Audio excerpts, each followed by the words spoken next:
Hello, everybody. Excuse me. This is Jeff. Glad that the few of you that have decided to join tonight, I'm glad that you are here. And there's going to be, hopefully, it's going to be a good show. Haven't heard from our guest. I'm assuming that he's going to be in attendance. If he uh, had forgotten or something, then it's going to be a short show. I can tell you that. Anyways, I hope everybody's doing well. I hope the weather is treating you well. It was nice up here today. It was probably about 80 degrees, so uh, pretty good, pretty good. Um, Now it's next week. It's going to go back down into the 60s, so it'll be cold next week. But I noticed some of y'all up there in the freezer land. It's not cold, but to me it's cold. So, anyways, a lot of good stuff happening. I think we're going to do a special live spot from Myers Metal Detectors on Saturday.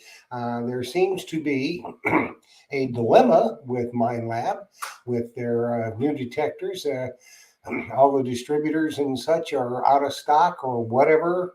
But I think the Guru, Myers Metal Detectors, has at least some Equinoxes in stock, I think.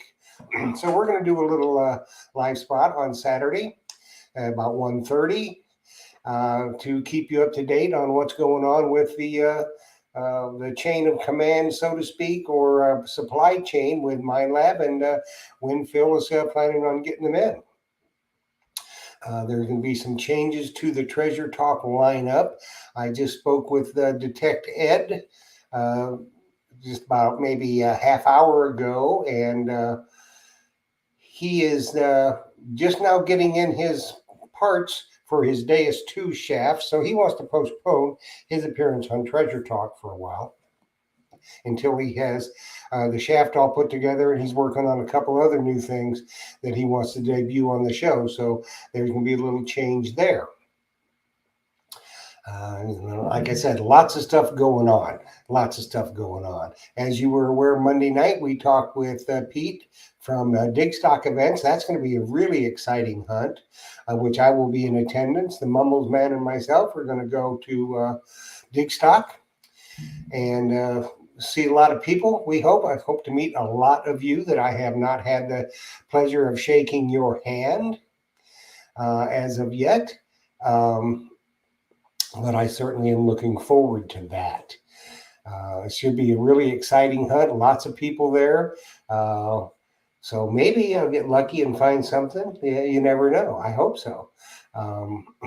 So that is going to be a real good time. And as always, we are being sponsored on that trip. Excalibur Shovels is sponsoring the Mumbles Man and myself on that trip. And we will be sporting our Excalibur shovels and our Excalibur apparel. So we will be there to represent as best we can Excalibur shovels. And hopefully we make the find of the hunt with an Excalibur shovel. That'd be cool, wouldn't it? So that's what's happening in that regard. We've got as you know, next week will probably be the last Treasure Tales for a while, and I'm going to go on hiatus. And we'll be doing the next time you will see us on Treasure Tales on Thursday night will be in April when we have the big epic show from Sebastian, Florida, with Terry Shannon, Captain Fismer, Mark Littleton, and Sid and KT Jones. That's going to be an epic show. That will be in I think the 13th of April. So that will be after next week. That will be the next time that you see us on a Thursday night. It just need a little break. And so I'm going to take some time. I'll still be there at the Treasure Talk every week. But, the grind of working two shows and lining up guests and all that kind of stuff, I just need a little break from that. So I'm going to take some time on hiatus, and there are plenty of quality people out there live streaming. So I don't think you'll be in short supply of good viewing. So at least we hope not. So there, lots of good things happening. The detector world, as I understand it, there is a new update out for the Deus 2. And the way I understand it, it is for the new headphones to connect to your WS4 and your WS6 Master. I run two sets of headphones with my Deus 2, plus the bone headphones for water hunting. So I'm not sure. I'll probably go ahead and do it, but I think that's what it's about. Now, on a little sadder note, I just heard on the news tonight, and this is from my era when I was in my mid 20s and mid and late 20s. Crosby, Stills, and Nash were very popular. David Crosby, one of the founding members of Crosby, Stills, and Nash, passed away today. I guess he'd been ill for some time, and he passed. So that's a huge loss for the music industry.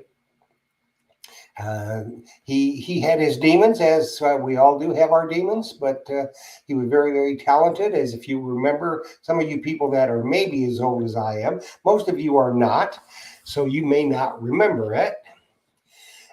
He was one of the founding members of the Byrds as well. So anyway, enough about the music industry. We're talking detecting and treasure hunting tonight. So it's going to be a good night, I think. I see our guest is ready to rock and sock. He's in the green room. Very talented young man. So I think it's going to be good. Let's go through and see who all's here. Let me scroll back up to the top.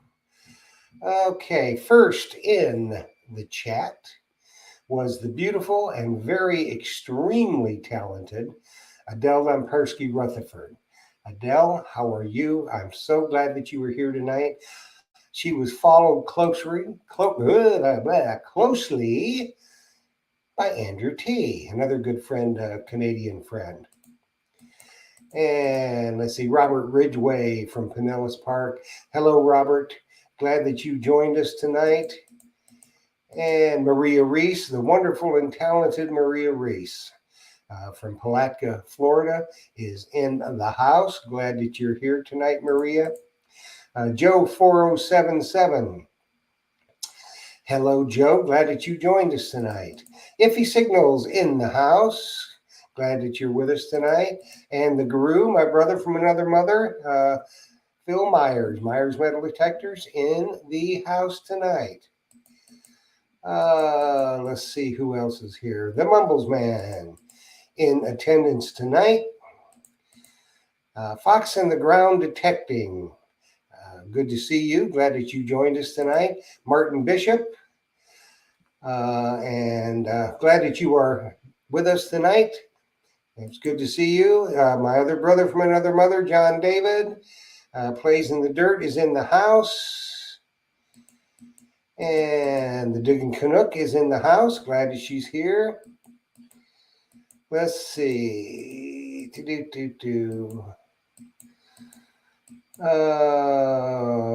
Louis Villarreal is in the house. I hope I didn't mess up your name too bad. Glad that you're here. Let's see.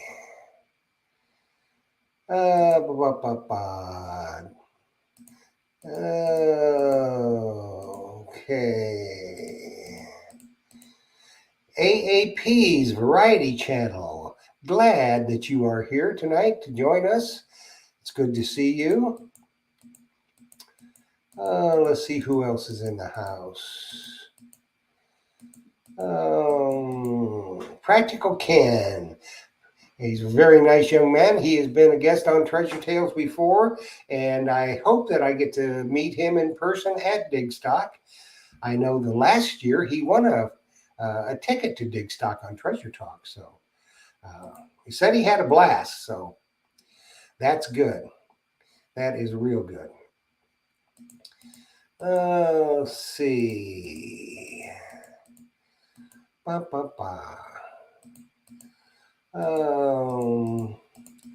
I'm scrolling. I don't want to miss anybody. This thing keeps jumping around. Team Lynch, beach metal detecting. Hello, guys. Glad you're here tonight. It's good to see you. Hope you're finding all kinds of stuff on the beach.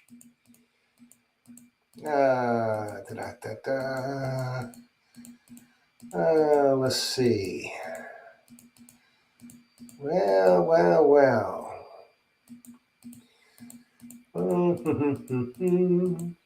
Brad Wilson. Hey, Brad. Glad you made it.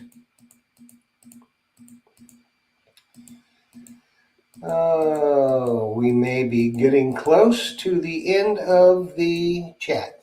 So, glad that everyone is here. Hopefully, you will enjoy our time together tonight. And maybe you'll learn a few things, and you're certain to learn something about the Key Date Kid. Everybody knows about the outstanding world-class product that he produces, and we're going to show a little something about that tonight. Excuse me.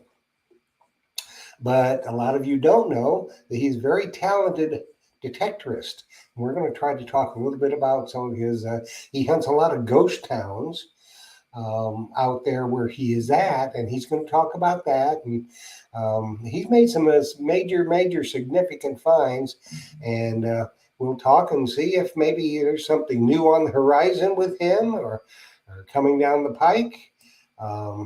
You never can tell. He's always looking to make new products. So, and if you have not tried out one of the Excalibur shovels, you absolutely have to. If you're ever in the market, this will be the last shovel that you ever buy. There's none finer in the world. You can get, and the wonderful thing about this Excalibur product is you can customize it how you want. For instance, I like the Cirque with the D handle. Okay. The only other thing I'm going to get is I'm going to get a Merlin, but I don't need it right yet, but I will, and I will get me a Merlin. But if you guys want to really expand your digging complement, let's say, okay, you get a Merlin and you can get the wide head spade and the narrow head spade. Now, the wide head spade would be good probably for out in the fields if you're a field person, because you're more scoopable, takes a much bigger cut. And if you're hunting parks and yards and places where you need to be more concerned about your plug, then you would get the narrow one. And the good thing about it is you buy one handle, you buy two heads, and you're good to go. You're covered 100% all the way. And then you just need to get the hand digger, which is, there's none better than the hand digger. And so we'll talk a little bit about that as well. So let's see, is anybody else Las Vegas Urban Treasure Hunter? Glad that you joined us tonight. Let's see if anybody else has popped in while I've been bumping my gums. Let's see. I said Las Vegas. Finders Keepers. Glad that you were here tonight. And let's see, was there anybody else? I don't want to miss anybody. As they pop in, I'll mention them. So what? Brad Wilson. Glad that you're here tonight, Brad. Okay, I think we have got everybody in the chat. So let's go ahead and let's bring on our guest for tonight, the Key Date Kid, Casey Dittman of Excalibur Shovels. There you are. Hey, everybody. Hey, Casey. What's going on, dude? I'm just digging your hat, Jeff. I think it's pretty awesome, bro. Yeah, what about this? Yeah. You got the shirt on. Yeah. Right on. Even laundered it from Monday night. It's not a double wear. Yeah, it's a good thing it was laundered, let me tell you. Well, about 15 minutes ago, well, no, probably about 20 minutes ago, I was making shovels. So I just came in from the shop and threw on the Excalibur hat and got ready for this. Well, good. I tell you what, you know what we need to do? Why don't you for those that may not know you, I don't know why they wouldn't, but may not know you, give them a little background on you, what you do. I'm going to do a little file work, and then we're going to kind of show them what you do. So you you take over and you do that while I search for the file. Okay. Okay. Well, I started metal detecting about 2013, 2014, around then. And I was working at a pawn shop, and I did the internet sales, and a metal detector came through, and I wanted it, but they told me there'll be plenty more to come through. And it was probably like another year till another one came through, and I got it, started metal detecting. I found a gold ring one of my first times out, and I broke this little like bulb planting hand digger shovel trowel on like the third hole. And I ended up digging up this gold ring with just the nub. But at that moment, and it does have a little ding in it from the nub, but you could still wear it. But from that moment, two things came together for me. And the first thing was I got to make a tool that's going to last and hold up, no matter where you go, what you do, you have something that's reliable that you don't have to worry about breaking and everything. And the second thing was I was obsessed with metal detecting at that point. I had a Garrett Landstar, or not a Garrett Landstar, a Bounty Hunter Landstar. And that detector, it doesn't go very deep, but it misses a lot of the tiny stuff that our high quality detectors have the capabilities of. So it just hits on just solid hits, solid, good, bigger stuff like pull tab size and bigger. So I found 3 gold rings in the first year I started detecting them, and I've never done that well since. But so that kind of, that's what got me hooked on it. And then I became the president of the National Utah Token Society. I think my first year was 2017 that I was the president, and 18, and then 20 and 21. And so 4 times I've been the president of the Metal Detecting Club for Utah. And that's, my second year being involved with the club, I started having club members I started making them shovels, and they would break them. There's a couple guys that just break them and come back, and I'd re-engineer it and build another one and have them try that. And I spent about 2 years with club members before I started selling them to the public. And that helped me a lot because I put in the time and effort and perfecting the design so that I'm offering something that's been tested and proven in many environments. We have beach-like environments here with the Great Salt Lake, got the mountains, we got just rocky terrain out here, we got the desert. So there's a lot of conditions that we can test in here, and it's proven to hold up very well all over the world. I've sent them all over the world, Europe, and lots to England and Australia, and even over in the Middle East. And I just sent one to Thailand a couple weeks ago. So a lot go to Canada. Thanks, Yeah. Well, they go all over because without a doubt, it's the best digging implement on the planet Earth. You can't break it. They're pretty sturdy. The defect rate is low, and that's where we want to keep it. We're in reality, we're in the real world, so things can happen. But I have a less than 1% defect rate, and there's some wood right here. I'm knocking on some wood. I'm not testing anybody. I don't want you guys to yeah, there you go. But I'm not testing anybody. I don't want anybody to go out there and try to just break them and all that. But the thing is it's like your car. If you get a nice car, you take care of it. You love that car. You don't want scratches and dings on it and all that. So when you get a shovel, if it's your go-to, and you got a boulder in front of you and you're cranking it, you think about your tool and how much you love it. And is it, 99 or out of 100 things we dig up is trash. So, you could just damage a tool, no matter whose it is, over something that's worth nothing. Yeah, they wouldn't try to push the rock out of the way with their detector. So why try to use your spade like that? It doesn't Yeah. make it doesn't make any sense. Yep. I have built these shovels to cover a lot of that kind of behavior. So these things, they're that tough. They hold up to a lot of abuse.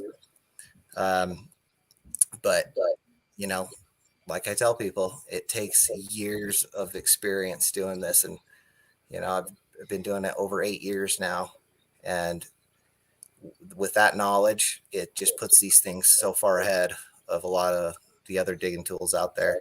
Yeah, And I'm I'm seeing a obsessed with lot of this. comments, Case, about the best there is. Uh, from the Mumbles man, he says, in his opinion, it's the best shovel and digger available, and that is true. That I is true. truly believe it.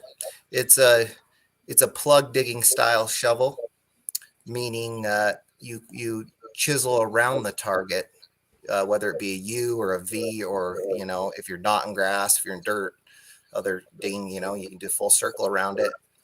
And then it's kind of the modern way, I think, of metal detecting, which is you dig around the target, you lift a plug, then you get down with a hand digger and a pinpointer, and you locate the target, and then you use your hand digger to chisel around it and to pop it out safely.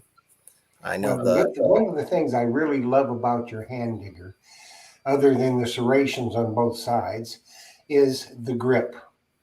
yeah. Because for years I had a lesh like many people did, and it had the old like bicycle grip on it. Mhm. After a while, it gets loose and starts to spin. Or if your hand gets muddy or wet, then you're trying to dig and it's slipping and sliding. And, you either have to have a right hand one or a left hand one and all that kind of stuff. With yours, you got it covered. It's not going to slip and slide. Plus, it's got that little ring around it that lets you find it in the dark. Yep. And yeah, I was actually just sawing through a brick with one earlier today, just to see how well it held up with the heat treatment that I put in them.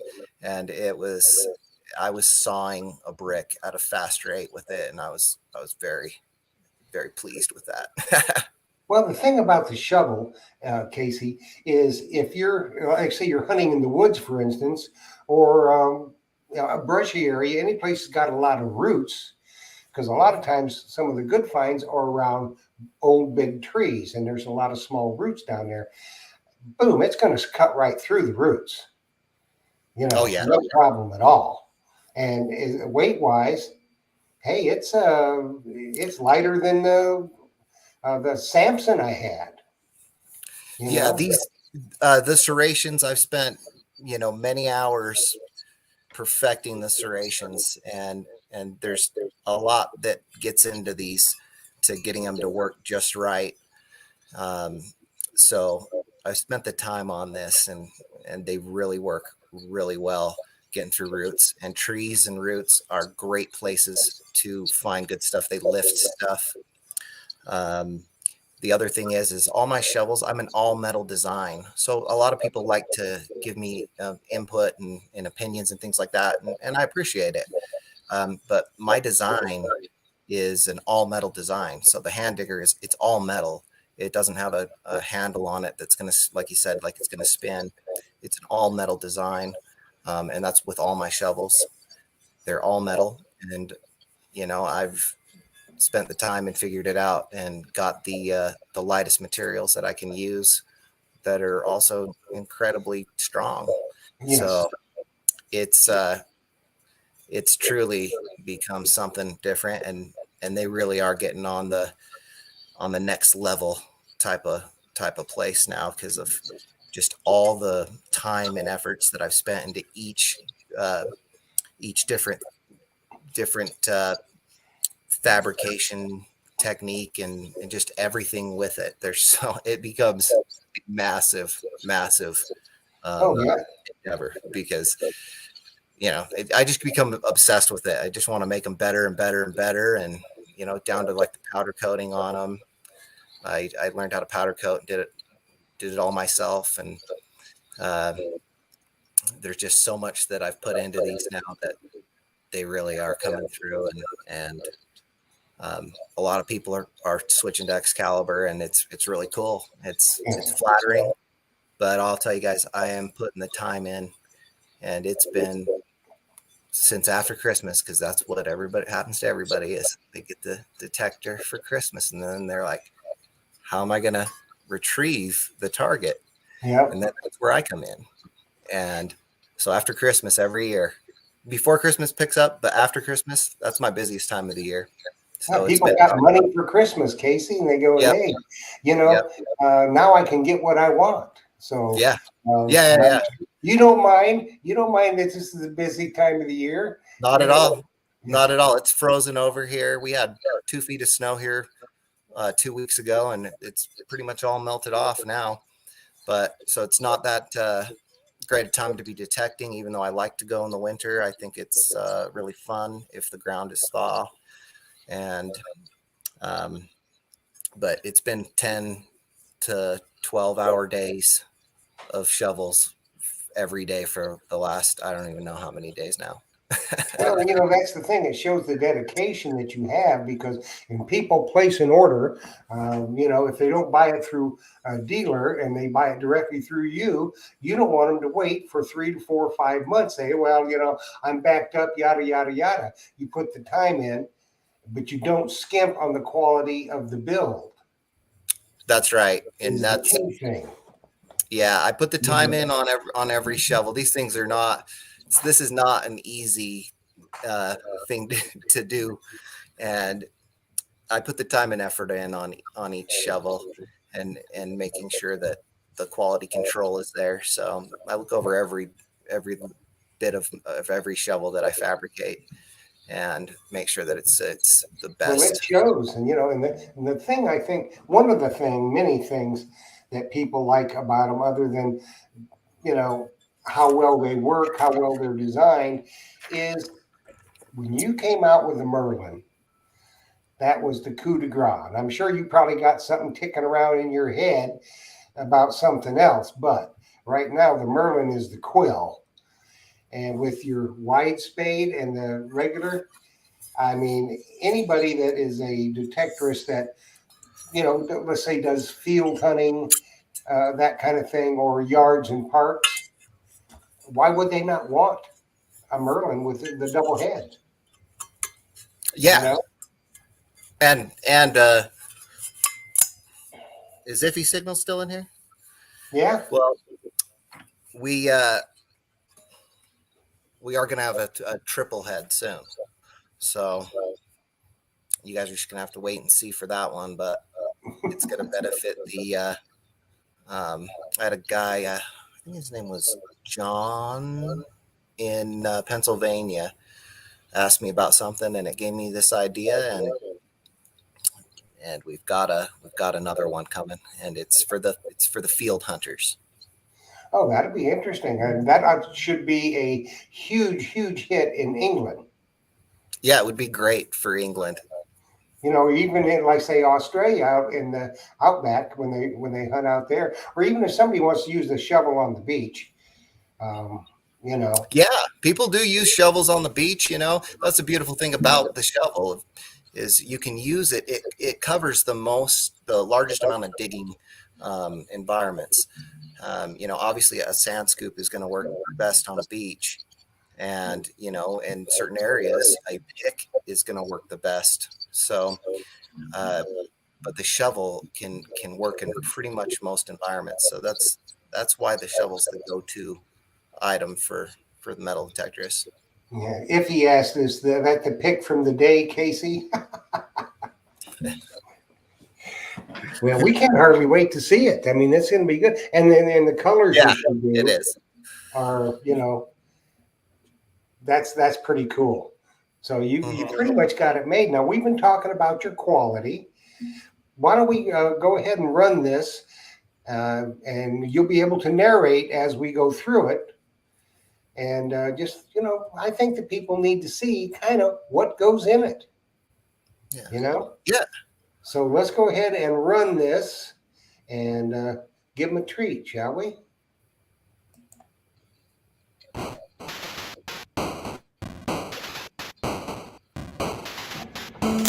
There we go.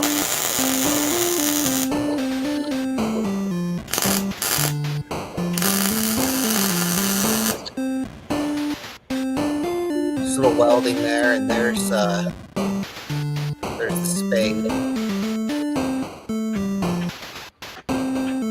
It's a little laggy.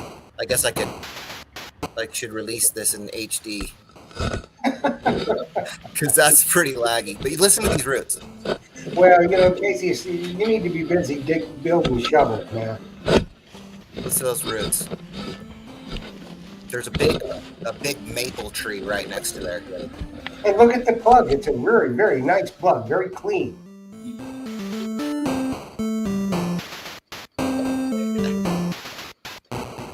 And that's another thing is we're looking into attending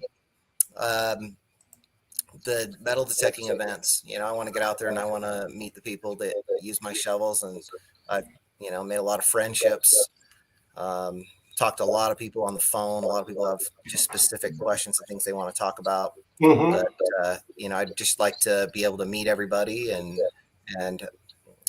start a booth up at some of these events and give people the opportunity to hold an Excalibur so they can see the difference that they're going to get. There's a lot of hunts that are on the horizon.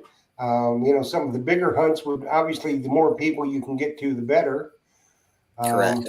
But the Mumbles man and myself will be styling and profiling and representing at Digstock. Mm-hmm. Right on. I appreciate that.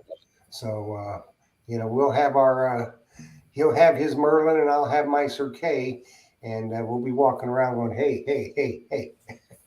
That's awesome. We'll have the brand on. Okay. Right on. And I appreciate we'll tell that. everybody. We've tried to tell everybody all around the world about Excalibur shovels on Treasure Talk, and that's something we need to talk about in the next few days. I've got an idea for you, but we'll talk about that later. And so we're looking forward to going to Digstock, and there's going to be a lot of field hunting there, so that's going to be interesting. It's going to be interesting, to see everybody and see everything. And I know there's a whole bunch of hunts coming up. I just saw something. There's one back east, and you got to have a whole slew of hunts out there in your area, don't you? No, there's not a lot actually. There might be in the surrounding states. I know like Texas has some, and like Oklahoma, but there's really not a lot of them around here in Utah, at least. Well, even on the West Coast, maybe it's time for a Excalibur hunt, huh? I was thinking that. I really, you think you just ponder all these ideas when you're out there, making shovels, and I thought about that for sure. Yeah, but then you think about how much time's involved in it, and it's immense. Yeah. So you'll have to get yourself some help with the hunt. Right. I would need some support, that's for sure. Need somebody that's done it before, knows the ins and outs of it. It can be quite involved, I think. Yeah. I'm totally involved in these shovels right now, and that's all that's happening from me. Yeah, and that's what all that needs to be happening with you. But at least some of these hunts you can kind of book yourself out. If you know far enough in advance, you can make it. Yes, yeah, I can prepare, and that's what I'm looking to do is just get set up on some of the bigger events, make the contacts, and see if they'll let me have a booth there, and we'll come out and hang out with everybody, and get yourself a couple of pro staffers around the country that can go to some of these hunts for you. Right? They should. I should. There's a few of them out there. Yeah, I mean that's a good idea. Because they out there, they're using it, and they like to promote it. And like you say, Casey, you're back at world headquarters, and you're busy, And, to go to a hunt, if it's a 3-day hunt, it's going to take, at least 5 to 6 days out of your schedule in building. Yep. It'll be such a nice vacation. Yeah. Yeah. You got to have one of those. One of those. I'm starting to miss metal detecting. Yeah. Yeah. Let's have a brief word from our sponsor, Myers Metal Detectors, shall we? Then we'll come right back and we're going to get after it again. Okay. Hey friends, Phil Myers here from Myers Metal Detectors. And today I'm going to show you a really cool Christmas gift for your favorite metal detectorist. And if that's you, that's fine too. You could be your own favorite metal detectorist. That's the Excalibur shovel, and this is a Merlin version, which means you can take this apart. Let's say you're going on a hunting trip, you need to travel with it. There's 2 push pins, pops out. It's very durable. I don't think you'll find a finer shovel for metal detecting ever. And then this is the second head that you could put on the same shovel. So if you needed something that was smaller, working in somebody's yard, you don't want to go with your great big shovel. That is an awesome tool for metal detecting. Also, check out the Excalibur digger. It's none finer here. And then I had a good friend of mine who's an excellent leather worker, make some sheaths for him. This package is available on my website, myersdepot.com, or on eBay. I have it, Metal Detector Guru on eBay. So check them out, come in the shop, or purchase it online. Phil Myers for Myers Metal Detectors, 813-237-1939. Happy hunting and dig deeper. We know that guy, don't we? We do. Right on, Phil. He is. I tell you what, man. Since I got you hooked up with him, he sold a lot of shovels. He has sold a lot of Excalibur shovels, that's for sure. Yeah. Appreciate that. And I'll just tell another quick story here. Another guy that I talked to about Excalibur to was Sal Gattuso.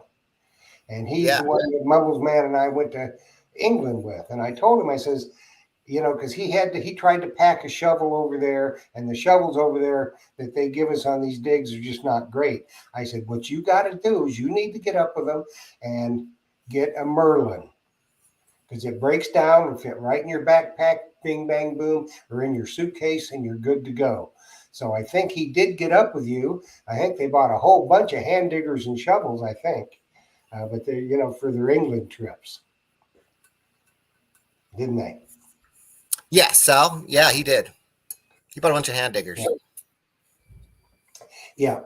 So that's something. If any of you people out there are thinking about traveling, even if you're just going to travel across the country to one of the major hunts, that's something to think about. You get that Merlin. And like soon you'll be able to get 3 heads for it, but right now you get 2. It covers anything that you're going to do. It'll go right in your suitcase that you can just check your bag right on through. You don't have to worry. And to do that again, Casey, because a lot of people think, well, how hard is that to do? You can't put it on backwards. This right here, yeah. This right here, I've been doing this now I've been messing with this connection for a long time, like 6 years. So there's a reason I do it like this, because if I could do it any easier, I probably would, but that doesn't hold up. You have some strength. So check this out. So we got like this. I just tell people, put the handle to your side, and then you just twist it and pull. Whoops. And there's the connection there. And it's just been gone over so many times at this point that it's locking in tight. You can see that's on there the wrong direction. Boom, the right direction. Yeah, you can't beat it. You can't beat it. If I could do it any easier, I would, but I've tested everything. It's taken years to figure it out. I've tested different connections. And anything less, if I could do it easier, I would, but that's not going to hold up. Yeah, Jean P said she's got an order ready. Yes, and you know what's funny, Gene? Like to me, I a cross is not. I'm not like a like. I'm in Utah. There's no crosses out here, so I don't think of a cross in a religious manner. And the cross has been around for you know centuries Hmm. before Christianity. So I don't think about it that way. It's nice to have the input. I appreciate it. Um, it's interesting to hear someone's different point of view. I just never have thought of a cross in a the cross on my shovel. I've never thought of it in a religious manner.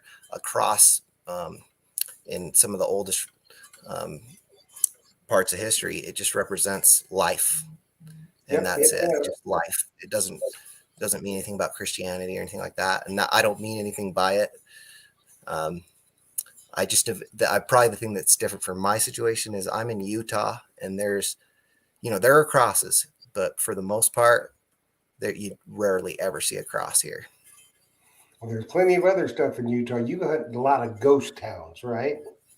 There are a lot of ghost towns out here, And that's and primarily where you hunt, isn't it, Casey?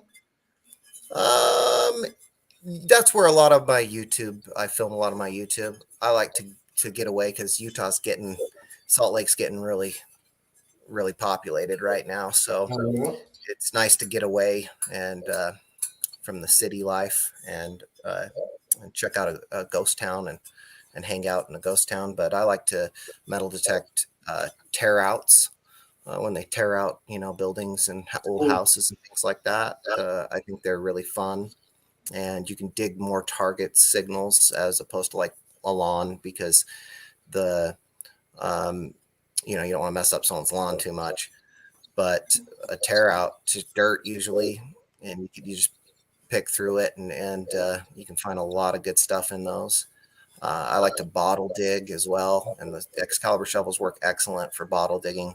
Mm-hmm. Um, there's like Brandon with Adventure Archaeology. He's using the Excalibur shovels for when he's in there probing around for bottles. So it's really cool. He's been doing it for a long time too. I think probably about 5 years or 6 years now. He's been using them. Um, but and then yeah, Make let's a hand bottle digger, Casey. One of those right. claw-looking things, I've And thought that's about that for sure. Like and the that's hand truck, the rakes, and things yeah. like that. I guess that's what you'd call it. I wasn't sure what you called it. Yeah, yeah. I have Yeah. like a rake in my patent on um, that I've kind of come up with. Well, that should be a good addition Hmm. because there's an awful lot of bottle diggers out there. But the ghost towns are fun. Most of them have been hit very hard by many people, and that's what will teach you when you go to a ghost town. It teaches you that when you think a place is hunted out, it's pretty much never hunted out because of the amount of trash on the ground. Mhm. People are trashy, and especially back in the day when they didn't have as easy a ways of getting rid of their garbage.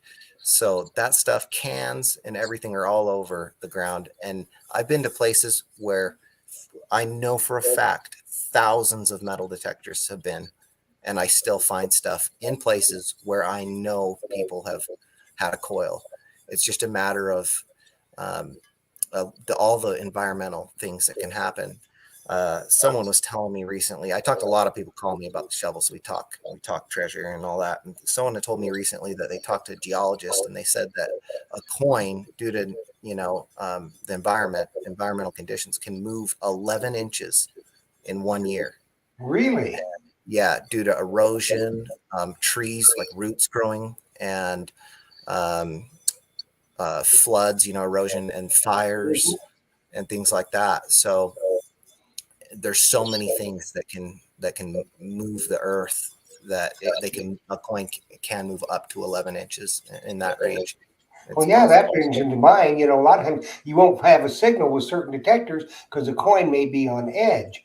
But then you have a lot of heavy rain or something and go back a couple weeks later and you're in that same spot, maybe it's shifted a little bit and then you pick up the signal loud and clear. So I Right. never thought That's about right. it that way, but that's exactly right, isn't it? Yep. And then, you know, you get a tiny coil and you go into the super trashy areas and you turn down your sensitivity. It's amazing what happens in those areas. And one thing I always tell people is everybody there, be open to all the different ideas that people can have and come up with, you know, small coil, big coil, just you know, go under the trees and things like that. Just all the ideas you have there. It's really, you pretty much can never have a bad idea. Mm-hmm. But yeah, some of these places we go to there, you know, you see, you know, sometimes we'll be pulling ticks off of us. I haven't had them, you know, get on my skin, under my skin or anything, but sometimes, you know, you're pulling your jacket off or your shirt off at the end of the day, and they're in your clothes, and you're just like, it just gives you the heebie-jeebies, man. Yeah, it does. There's that new thing going around. There's a particular gentleman I metal detected he owns a ghost town, and he told me that his neighbor got a tick bite, and now they're allergic to beef. Wow. Yeah, and and I think even pork. But there's a new tick. I think it's like the Lone Star tick disease, and I'll be darned. you become allergic to beef Huh. and I guess pork too. But Well, beef, you know, after the prices went up, I became allergic to it. You know, I'm fixing to become allergic to eggs, I think. but it's really fun, you know. And most of these places you go to are typically like a mining environment, and they just have the hardest lives, you know. And it's sad because their lives tended to be short, and they just what they breathed in a day. It didn't matter what type of mine you were in, whether it be, you know, coal or like a hard rock mining like gold, silver, just any type. Just what you inhale, the dust down there, it's so bad for you. Well, And they I didn't know have from respirators, safety glasses. when I was a kid, see, up where I grew up in central Illinois. Mm-hmm. Okay, that was a big coal mining area. Yeah. And what they did back then is, you know, this was in the 50s. After the coal mines, they all those big holes started filling in, you know, naturally with the rain and the groundwater and everything like that, and made all these wonderful lakes. And so they'd stock them with fish and stuff like that, and you know, turn them into clubs. So we happened to be a member of this one, and we would go out back in the areas where they used to have the little mining towns. You know, even the coal miners had little towns. Oh yeah. And some of there was no vegetation. It was just, you know, debris piles, and we'd find all kinds of stuff. You know. Trinkets and all that kind of stuff. Of course, we didn't do any metal detecting then or anything like that, or no digging, but we would find a bunch of stuff. Now I just wonder how much stuff you could really find now with a good detector. That'd be interesting to see. But yeah, so that, oh yeah, you know, there's coal mines that I go to, and you know, I've probably found, I don't know, at this point, there's one I've probably found 20 barber dimes at. I've never got a seated there, but yeah, probably 20 barber dimes just from these mining areas, and they were coal mines. And well, that probably would have been the time period for the coal miners, wouldn't it? Just a rough life for them. Oh you yeah. know, like it's a lot of the hot sauces was because they had it was like their taste was destroyed, and they called it like black lung that they would get breathing it, and so they couldn't taste anything but hot sauce. That's the only flavor. So as a result, they were putting hot sauce on all their food. Well, then as a result of that, then all of a sudden, all these bottles that we're digging up, you know, they're all for your stomach. You know, milk of magnesia, syrup of figs, bromo seltzer. They're all to help your stomach out. The Castoria bottles.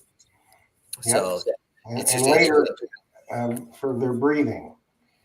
You know, there was a lot of the people that were coal miners, specifically, let's say, like in Virginia's, West Virginia, any place there was a lot of mining, there was heavy incidences of emphysema, because that's the black, they called it black lung, but that's pretty much what it was emphysema. You Yeah. know, people that are heavy smokers get it. The miners got it, and I even think some of the the gold miners probably got it because they were breathing in the dust all the time when they were digging in the coal in the gold mines and stuff. So And even the gold mines, that quartz dust, that's a killer. yeah. That's substantially that's every bit as bad, or because it's silica, so you get Mhm. silica poisoning from the quartz. Yeah. So that's another one. But these guys, they lived shorter lives, and it's you could never exactly experience their life for how they lived it, but getting to find some of the things that they left behind, it gives you an idea of it and lets you kind of somewhat put your feet in their shoes. Yeah, because you Another never one, found too much fancy stuff, because they had to live very simply because yeah, 90% of the time it was they got paid in company script that went to the company store. I've experienced those type of places. One thing is the coal mines have you find you find lots of pennies and nickels and Hmm. dimes in the gold and silver mining towns. You end up, it turns out that you can find, you find quarters and silver dollars and half dollars. Yeah. It's interesting to see the difference. Oh, sure. I had a friend, his name's Dr. Steve Lacey. He wrote a book called Last of the Bandit Riders Revisited Again. And it's about Butch Cassidy. Uh-huh. And it's by a gentleman named Matt Warner. And Matt Warner was one of Butch Cassidy's best friends. And he wrote this, and it was published in like Life magazine, I think in like 1938. But this Dr. Lacey has gone back over the book. He went over it with the relatives while they were still alive with his daughter, Matt Warner's daughter. But he firsthand account of Butch Cassidy and what Butch Cassidy was doing out here. Well, his dad had been doing uranium roads in the 1940s when they were looking for uranium, and through this area. It's called Robber's Roost, and back in the day, and he found these two women's names carved in the wall, and he found little dwelling and a buckboard, which is a wagon with the wheels taken off, and they researched the names, and it turned out that they have these books that the proprietors would sign, and they'd sell things, and these women found out were out there hidden in this Robber's Roost and it said 1896, and it corroborated with Butch Cassidy and Elsie Lay, and Elsie Lay was a friend of Butch Cassidy's, a man, and he so hit Butch Cassidy, Elsie Lay, and Maud and Ella, I think were the two females' names. They spent the winter out there in Robber's Roost together, and this Dr. Lacey asked me if I'd come metal detect it. And funny thing is, he's like, no one's ever done it. And then when we got there and I started finding stuff, he told his friend, he's like, how come you didn't find that? And apparently his friend, he tried to get his friend to find some stuff out there. But I ended up finding a pocket knife that Dr. Lacey has labeled that it could have only been Butch Cassidy or Elsie Lay's. So very likely that Butch Cassidy used it, and he has it encased and on display in his museum. And Well, if you guys ever that's go to this guy's museum, it's one of the most incredible museums you'll ever see. He has the sash that was wrapped around Abraham Lincoln's head after he got shot, and it's known that he has it. Then he's got John Wilkes Booth's autograph right next to it, and he's got the first Superman and first Batman comic books sitting in the same case. And there's stuff I don't tell people about that's in this guy's museum that people are just shocked that I would forget to tell them. He's got one of Harry Houdini's jackets. my goodness. He's got the jacket that Clark Gable was wearing in the filmed jacket that Clark Gable was wearing in Gone with the Wind when he said, "Frankly, my dear, I don't give a damn." The jacket he was wearing, he has that in his museum. And he was going through the pockets, and there was a bunch of tobacco in a pocket, so he put it in a little baggie. So he was rolling cigarettes. Clark Gable was probably rolling some cigarettes. But there's stuff I don't talk about in that museum that people would just be shocked that he has, and it's incredible. And he's got so much stuff that he doesn't even have it all on display. Oh yeah, there's probably a lot of that. Now, when you do some of these old West ghost towns, you find a lot of artifacts that you can research back. Oh yeah. There's one I was thinking about. There's tons of things you can find. But anyways, one last thing about that book. That's The Last of the Bandit Riders Revisited Again. I got credit in the book for finding that pocket knife.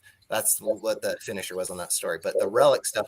One cool thing is I was metal detecting in a coal mining ghost town last year, and I found a little badge, and I forgot what it said on it, but I researched the old newspapers to find out, if I'm really stumped, because most of the time you can find it searching on Google or even searching on eBay in the finished listings, finished sales, or ended listings. But I was in the newspapers and I was reading about this. I found the article from this, and these badges were just made for one purpose. And these kids that were young, they were like junior fire scouts or something like that. They had gone and helped fight a fire. These kids were I think they were as young as 8 or 10 years old. And they had this newspaper article I found. They got awarded these badges for participating in putting out this fire, and I found one of them, and I think it was about 1928, 1930, around there. Really cool. Oh, I bet. To find out the history about it. And yeah, I think the more you know, the more you study a town, the more you research a place where you go to, or even just an area you're detecting in, the more stuff you'll find. I don't know if it just drives you in a different way, or maybe you search for signals differently, but I'm a huge research person. I love maps. I love researching and cross-referencing maps. It's helped me a lot. But what about stagecoach stops and stuff like that? There should be a lot of them out there, right? Yeah, yep. And I believe they tend to be about every 15 miles. And yeah, I've metal detected some stagecoach stops. Some of them are there's nothing. And some of them, maybe you're not in the right exact spot. That's what I think when I don't find stuff, or even glass or any signs. The others, I found a silver dollar at a stagecoach stop. How old was it? I think it was 1879. Okay, that'd be about. They were still running them hot and heavy then. Yep, yeah. And they the area, it's still, used to this day. It's still, people still go through there, and they probably don't know it, but I did. Well, you find a lot of old West artifacts and stuff from that kind of thing, cartridges and it's neat to find. Like Henry repeaters, the shells from them. You can see the little nick on the side of the rim fires. They're really cool to find. We'll find 3-ringers out here. There was the civil, right before the Civil War, the military was out here doing some work. So there's some military places that you can go to and whatnot. A lot of them now you can't, but if you work hard enough research, you can break it on something. You ever find any guns? I found a lot of cap guns, and I guess there are cap guns that are for the cows. They have a gun that they fire off for the cows to come to get to eat, and they're not a cap gun. I don't know. I've been told that by people, but I have not found a gun. I don't believe any sort of a gun besides a cap gun ever. And I'm sure stuff like that's out there. I know that those kind of signals are a little different. And, I do listen to all metal, a lot of it in all metal mode on my detector. So which detector are you using now, Casey? I have the Equinox 800. Okay. But I'm interested in the new ones that are coming out, and even the other brands, you know. But there's so many good brands. I don't think you could really go wrong with the big ones right now. Now there's plenty out there for anybody, any kind of detector that anybody wants. Well, you know, your time is coming where you're going to come across an old Winchester 71 or something like that, or an old Henry, as somebody you know, left someplace, and you're going to discover it. Yeah, there's, you know, a lot of suspender clasps and buttons. I found an old pipe that their teeth marks were still in it.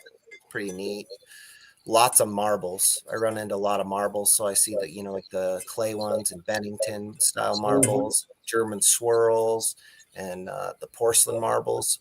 There's lots of marbles out in the ghost towns.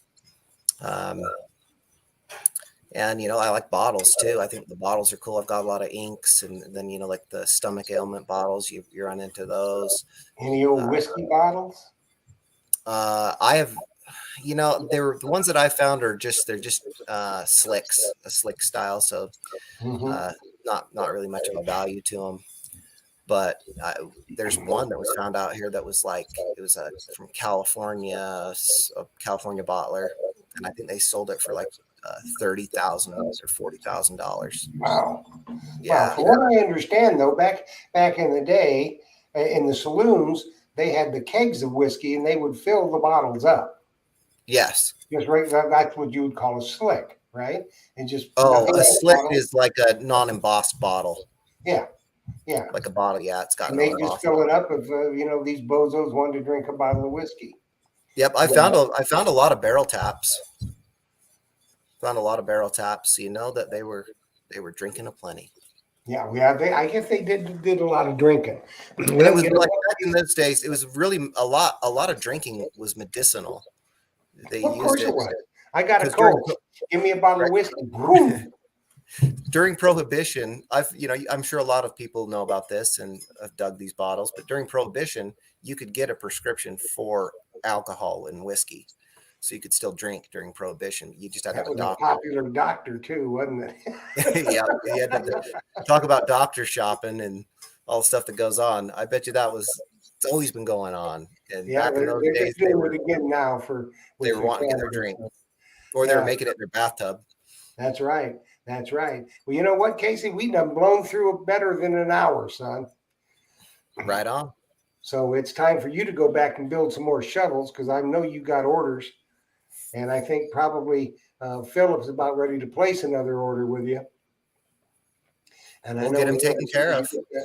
As soon as you get that new one out. And I know we got you coming up on Treasure Talk in a couple of weeks. Pretty sure. I think it's in February. Yes, it is. And you probably have something new to debut then, won't you? We just might have it ready for the show. Cool beans. Well, Casey, I can't thank you enough for being here tonight. I'm looking forward to representing at Digstock, and I hope we do you proud. I'm sure you will. And we look forward to seeing you soon. So it's been a pleasure. All right. I'll do my best. All righty. Thanks, Casey. I'll see you soon. Thanks, everybody. Just a great young man, I tell you what. And like I said before, if you want the best of the best for digging equipment, then you got to have an Excalibur. There's just no ifs, ands, or buts about it. He'll customize them in a color that you want. You can get T handle or the D handle. I happen to prefer the D handle. There's nothing better made anywhere on the planet. I can promise you that. Hand diggers as well. And he's always searching for the new thing. And he's going to possibly debut something on Treasure Talk on February 13th. So we thank everybody for watching. Be sure that you get over on and enter for the contest if you're a member on Treasure Talk YouTube for the American Digger Show Monday night. You may win a subscription, either print or digital, or a renewal. if you're already a subscriber, which you probably should be. So make sure that you join us with Butch Holcomb for Monday night, and we'll see you then. And everybody, hope you have a good night. Happy hunting and dig deeper.